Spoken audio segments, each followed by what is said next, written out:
Tax free அப்படிங்கிறது வந்து துபாயோட ஒரு பெரிய யூஎஸ்பியா சொல்லிட்டே இருக்காங்க. ஆமா. உண்மையிலேயே டாக்ஸ் ஃப்ரீனா எனக்கு எதுக்குமே டாக்ஸ் கிடையாதுங்கிறதா? இல்ல இப்ப நான் ஒரு வீடு வாங்குறேன் அப்படின்னு வச்சுக்கோங்க, முதலீடு பண்றேன்னா அதுக்கு ஒரு டாக்ஸ் இருக்குல்ல. நான் ஒரு வீடு வாங்குறேன்னா அதுக்கு வந்து பத்திரப்பதிவுக்கு ஒரு செலவு இருக்கு, அப்புறம் டாக்ஸ் இருக்குது, ஹவுஸ் டாக்ஸ் எல்லாம் ஆமா ஆமா. இப்ப இங்க அதெல்லாம் கிடையாதா? இல்ல இங்க ரெஜிஸ்ட்ரேஷன் சார்ஜஸ் ஒன்று இருக்கு. இந்தியால வந்து 9, 10, 11 வரும். இங்க வந்து பிக்ஸடா 4%. அது எக்ஸ்பேர்ட்ஸ்க்கும் சேம் தான், இங்க இருக்க லோக்கல்ஸ்க்கும் சேம். அதே 4% தான். அது தவிர வந்து கேபிட்டல் கெயின் டாக்ஸ் ஒன்று இந்தியால இருக்கு. ஆமா. இங்க கேபிட்டல் கெயின் டாக்ஸ் கிடையாது.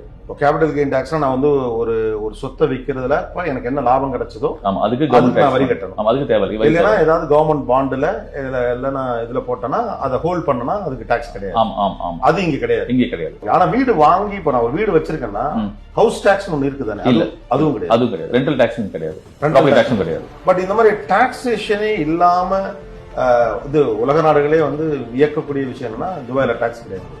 ஆனா நீங்க இந்த பிசினஸ்ல இருக்கனால கேட்கிறேன், டாக்ஸ் ஃப்ரீங்கிறது தான் இவங்களுடைய பொருளாதார சிக்கல்களுக்கும் காரணம் நினைக்கிறேன். அதான் புரியுது. அதுக்கு தான் இந்த ரியல் எஸ்டேட் செக்டர் பூம் பண்ணிருக்காங்க. ஃபண்டை இன்க்ரீஸ் பண்றதுக்கு தான் இப்ப ப்ராப்பர்ட்டிக்கு வந்து கோல்டன் விசான்னு ஒன்று கொடுக்குறது.